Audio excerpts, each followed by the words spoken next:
Hello and welcome to Kashubi in Switzerland in Poland. This is to the west of Gdansk. It's about 20 kilometers to the west.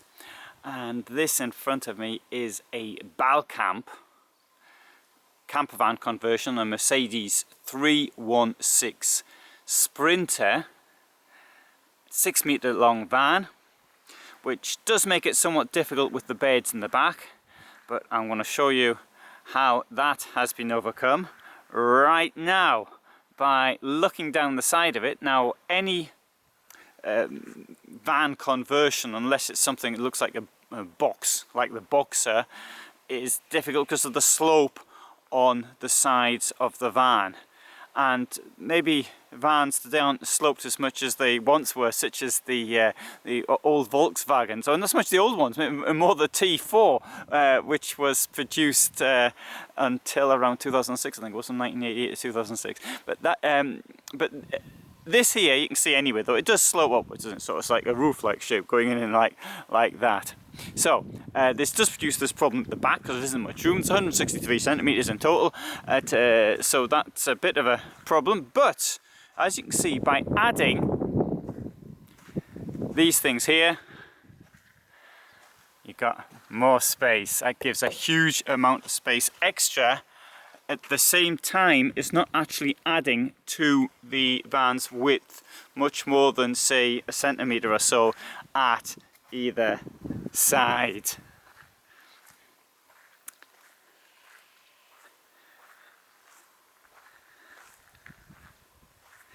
So this is a conversion which is built to order. When it's built to order, as far as the price is concerned, it depends what is actually done to it. So you're probably looking at around 75,000 euros plus to get it done. Depends how much work's done to it and what the orderer actually wants.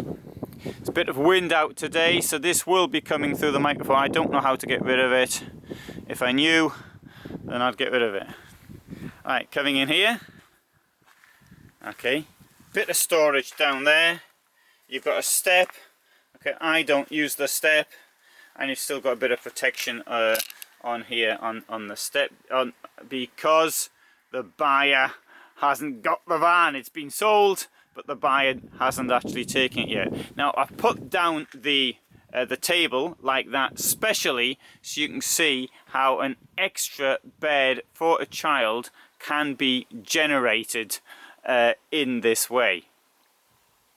So the table comes down. You can see this. You can see how the table looks. In fact, this design for the table with this type of stalk has existed for getting on for 30 years at least that I know of.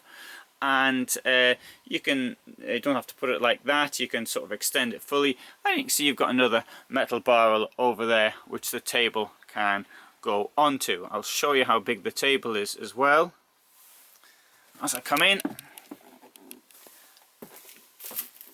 Take this up, that can go in there, and you see the size therefore of the table. Now obviously these chairs are captain's chairs.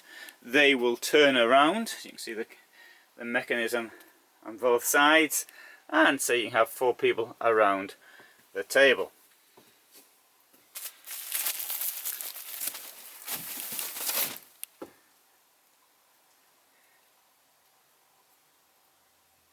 So your electrics and your water you can control from up here. So you can see how much there is inside. Turn your 12 volt on here, for example, and at the moment there will be nothing in the no water in the tank, I presume, at all. And you've got for the inverter on and off. Truma iNet ready. It still needs to be set. It's not 2144 now. It's about, although it's about 12 hours difference. No, not quite. No, it's 8 in the morning here. Now here, nothing above the bulwark. Great, allows you to get in easier, I think. Now this new Sprinter, I say new, it came out in March 2018. I think I'm gonna have to stop saying new eventually. It's incredibly light to drive. The brake is on the right hand side, but it's got this way of doing it. So you double click. So in fact that wasn't brought out in 2018. It was brought out much before, and so that keeps the brake down as you turn the chair around. So it's, if you like, it's still locked, although it's not in a raised position.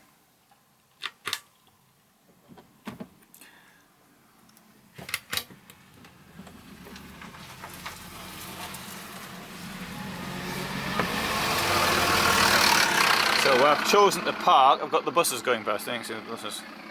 I didn't realise that this was a bus stop where I'm parked at.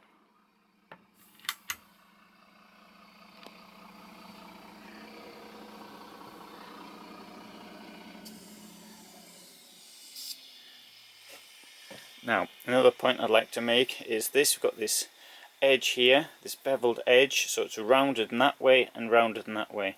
So if you hit yourself, and we all do it all the time, it shouldn't be as painful as it would be if it were not a rounded edge. Okay, this is absolutely standard. You've got two burners and a small sink.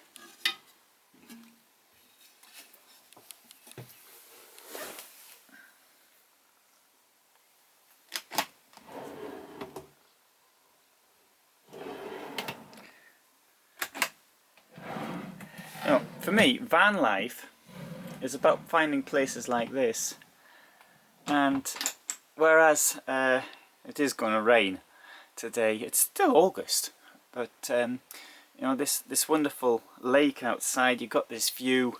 Of course, you possibly, when there's a lake, you do need to close it via the mosquito screen here. There you go, there's the mosquito screen, just to make the point there is a mosquito screen.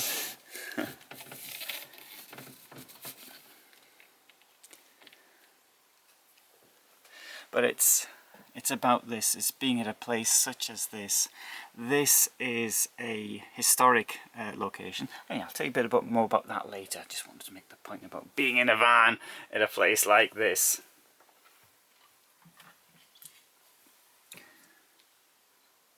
There's storage in there. Let's go into the bathroom. So you've got a domestic plug hole at the bottom there. You've got, I mean, you might think this looks rather sterile. You may say it looks small, but this is a van which is 6 meters in length. In fact, it's 593, I think it is, or 597. I can't remember. Place there for your towels. Now, what they've done here, right? So you've got the bed goes up and down. In a case like this, you've got space so you can put bikes if you don't have a bike rack outside. This recess gives more room. So now we are looking, admittedly, if you're over, in fact if you're over really my height, 175, you may have difficulties, but if you're under it and you don't need the extra space, this is the advantage of a van which is made to order, then this could well be suitable for you. Now, another point I'm going to make here is that this has a certain function as a stealth van, which everybody seems to want in the United States. And I think it's less important in Europe, but we've got no windows here, but we do have this enormous skylight there. Now, okay, it's a sunny day today, but you see there's plenty of light in here, and so I think that that's something which you'll appreciate. Got a television there. Okay, so Thetford fridge.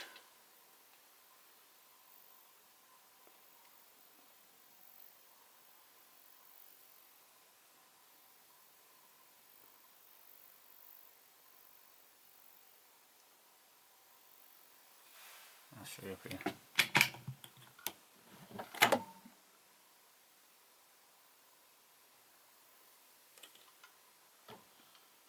I did mention the light, and obviously I've left the lights on just to actually, in this case, to show you how it works. Oh, you got reading lights there as well. So, what do you think of this van here? Yeah, small van, stealth van. Not clear it's a camper van from the outside. Well, you'll be able to tell for one thing, and that's the the toilet.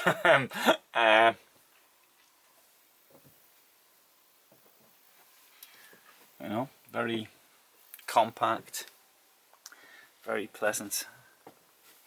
And let's go back to looking outside. Look at the view.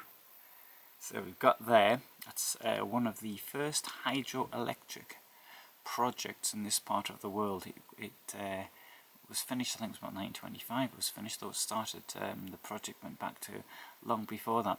Now I also got a history side. I'm interested in was the Free State of Danzig, which existed between the wars, and I started doing something 10 years ago on the electrical supply to the Free State, and this was one of the HEP hydroelectric projects of it.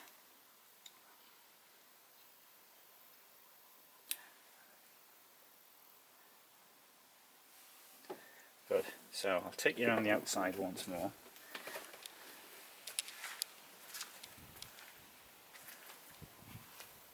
There's a bit of wind, and I don't know how to get rid of the wind, as I said earlier. So we've got the Thule Omnistore I've forgotten the word now, what they're called. Canopy, awning up there.